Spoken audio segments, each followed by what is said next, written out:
Everyone thought he was just an old, slow man, until they saw the scars on his arm. The gym had just opened its doors for the morning. It was 7:15 a.m. The music system hadn't kicked in yet, and the receptionist was sipping the first taste of coffee. That's when the front door creaked open. The man who stepped in walked slowly, but with purpose. His hair was gray, his posture slightly hunched.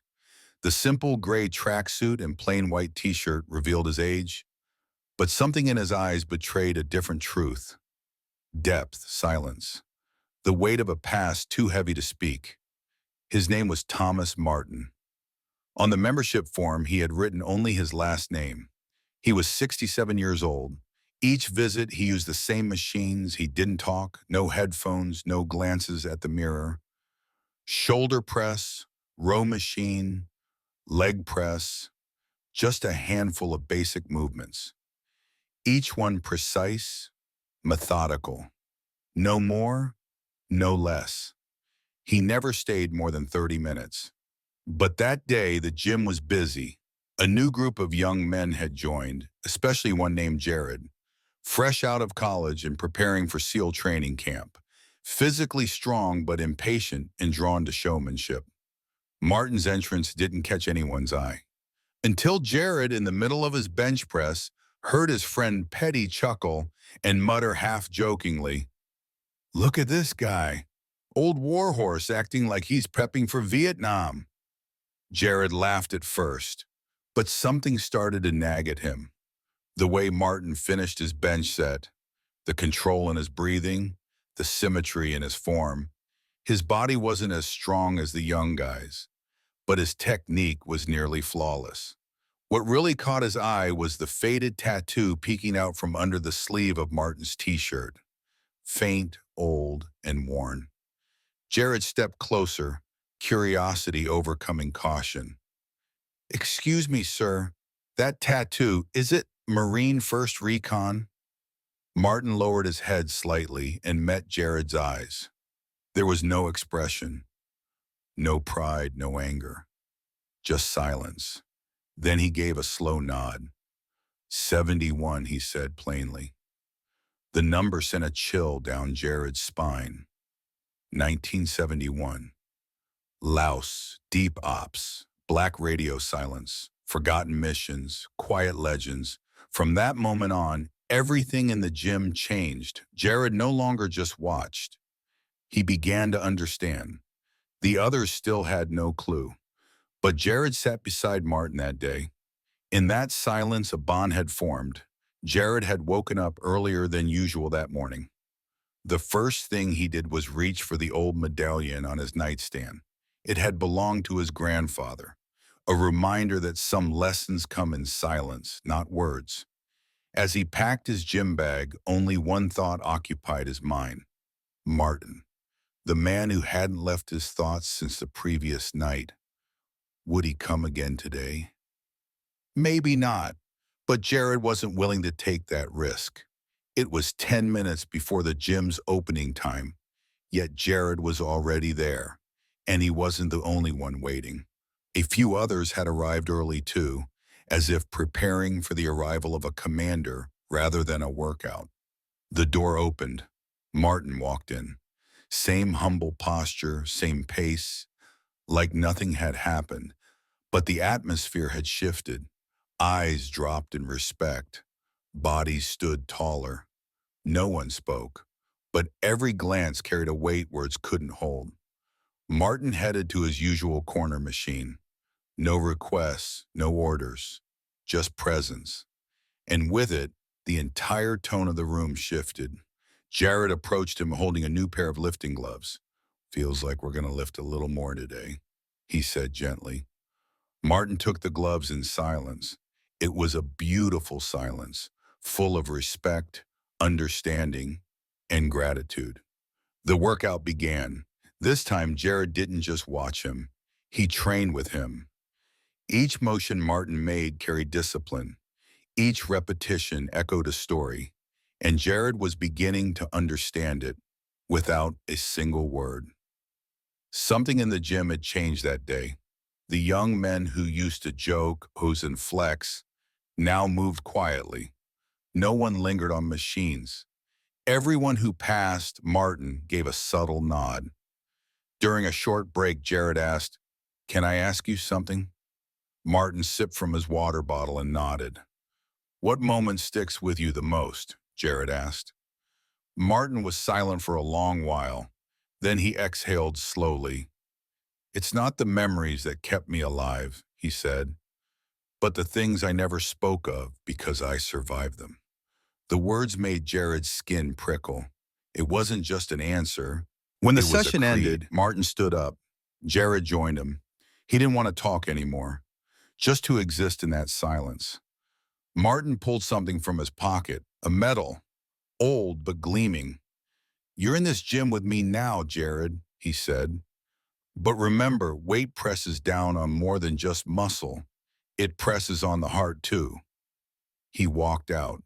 Those left behind were silent, but inside their hearts roared. That day, the gym became something more than a place of sweat. A teacher had come, and without a single lecture, had changed everything. And Jared, he wasn't just an athlete anymore. He had become a storyteller. When Martin walked into the gym that morning, something was different. No one said anything, but everyone noticed. The chain of silence Jared had started had spread. No more flexing at the mirrors, no loud banter. Every movement in the gym had grown more focused, more deliberate. Martin's presence had become a silent order. Jared was waiting, not just out of respect this time, but to learn. Martin's wisdom was hidden in the silence, buried in the sweat and breath of moment. And Jared now wanted to grow not just his muscles, but his character. Martin, without a word, walked to his usual corner machine. He began his movements, controlled, rhythmic, minimal. Jared joined him. He mirrored the motions, matched the pace. Martin didn't look, but nodded once, a subtle signal of acceptance. For 20 minutes, the only sounds were the soft clanks of weights and quiet breathing. Then Jared couldn't help himself. "Sir," he said, "at what age do you leave war behind?" Martin finally turned, his eyes pierced right through Jared. "Don't wait for the war to leave you," he said. "You may stop fighting, but it never forgets you." The words traveled farther than Jared's ears. One of the younger lifters nearby heard them, and his form faltered for a second. They weren't just lifting weights anymore. They were learning something deeper. At the end of the session, Martin looked at Jared. "Tomorrow I'll show you something," he said, "but only if you're ready." "I am," Jared replied without hesitation. The next morning at 6:30 a.m., Jared stood outside the gym. It was still dark. Martin arrived holding an old gym bag. He handed it to Jared. "No machines today. We're going to carry real weight." They drove, left the city behind, reached the base of a hill where an old military trail still left its traces. Martin opened the bag, pulled out a weighted vest, gave one to Jared, wore one himself. Then they began to walk. The climb wasn't easy. Jared's legs started burning. Sweat dripped into his eyes. But Martin never slowed, never complained. At one point, Jared stumbled, fell to his knees. Martin appeared beside him, silently offering a hand. "That hill's in everyone's life," he said, "but it's not the slope that breaks you. It's the decision to quit." At the top, the sun began to rise. The view stole Jared's breath. For a while, he said nothing. Then, throat thick with emotion, he asked, "What really happened over there?" Martin didn't answer. He pulled out a weathered notebook from his pocket, handed it to Jared. "Some things are written here," he said, "but don't read them aloud. Some truths are only remembered in whispers." Jared opened it, no dates, just short lines. "The night was quiet, but my heart screamed. I carried someone. I don't remember his name, but I'll never forget his face. A bullet cuts more than just sound. Death isn't always darkness. Sometimes it's silence. Jared's eyes welled. He closed the notebook. Martin was still watching the horizon. My body wasn't the only thing that came back, he said. Some pieces of my soul are still out there. They said nothing on the drive back, but now their silence spoke more than words ever could. Jared woke up earlier than usual that morning. The first thing he did was reach for the old medallion on his nightstand. As the cold metal met his palm, a flicker stirred inside him. While packing his gym bag, only one thought echoed in his mind. Martin. The quiet conversation they shared yesterday, the short answers. They had bonded deeper than any handshake could offer. 15 minutes before the gym officially opened, Jared was already at the door. The front desk wasn't staffed yet, but a faint light spilled out from inside. As he waited, he glanced around. He wasn't alone. A few others who had witnessed yesterday's events had arrived early too. None of them spoke. As if through some unspoken collective awareness, they all knew today was different. The door opened. Martin stepped in first. Same gray tracksuit, same quiet demeanor, but something felt different now. A silent respect lingered in the air. No one spoke. No one crossed his path. Everyone watched from a distance, intentionally, mindfully. Martin made his way to the old leg press machine in the corner. Jared followed, holding a new pair of weightlifting gloves. He handed them over silently. Martin accepted. A slight nod was exchanged between them. That was enough. Their training began. This time Martin wasn't alone. Jared worked alongside him. They moved together, breaths synchronized. Their expressions remained neutral, but something deeper passed between them. Discipline, reverence for the past, a lesson being absorbed without a single word spoken. The gym felt different. The loud music usually blasted by the younger guys was absent. Nobody posed in the mirror. People approached machines in order, leaving the area around Martin almost unconsciously clear. He had become the silent center of gravity, not by force, but by presence. At one point, Jared paused for a quick break. Martin sipped from his water bottle as Jared sat beside him. "Can I ask you something?" Jared said. Martin nodded slightly. "What's the moment you remember most?" Martin's eyes drifted into the distance, like he was traveling through time. Silence lingered. Then he spoke. "It's not the memories that kept me alive. It's the things I stayed silent about that did."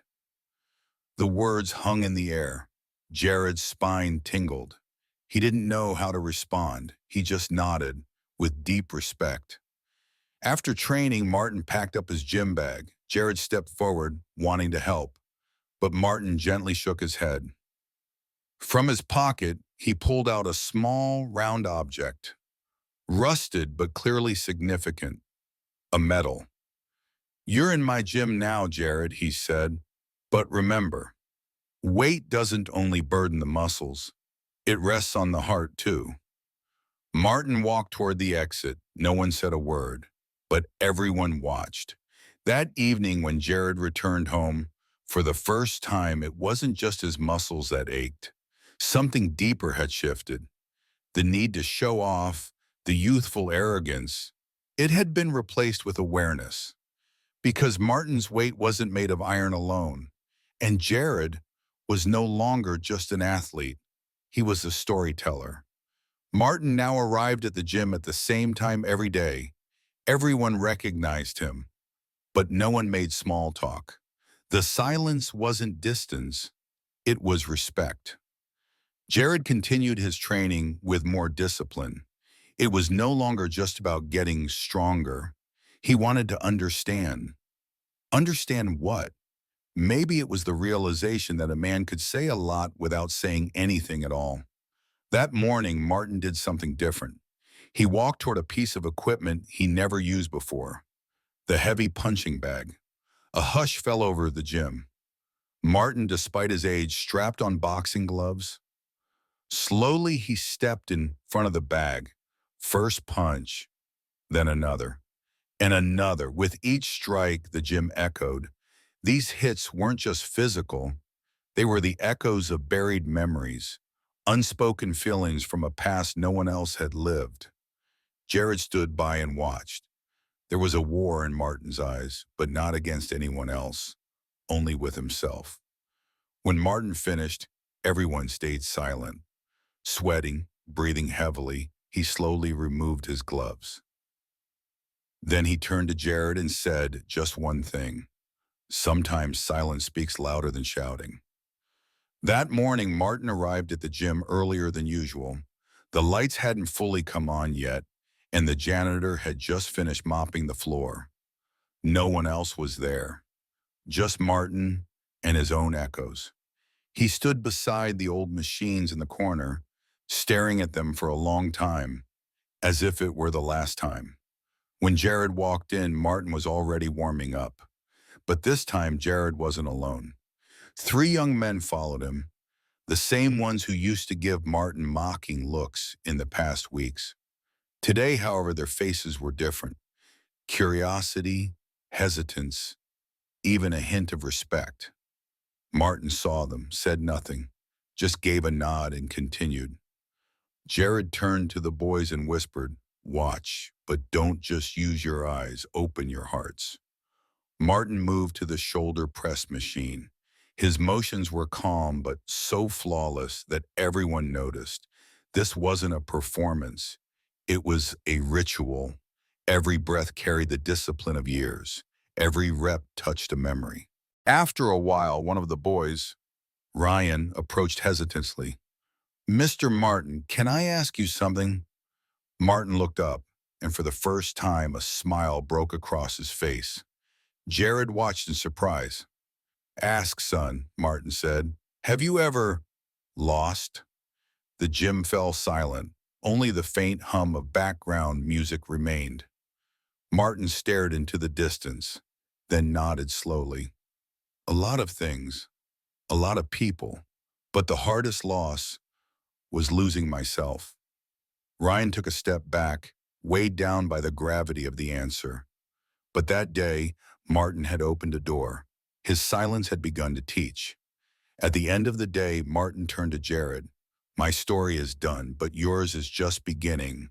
This gym will be yours now, but remember, the real legacy isn't strength, it's understanding." That day, Martin walked out of the gym for the last time. He didn't just leave behind a sweaty mat and a few rusted weights. He left a spirit that had touched dozens of lives. Jared followed him to the door but said nothing, because he finally understood. Some goodbyes are silent, but their echo lasts for years.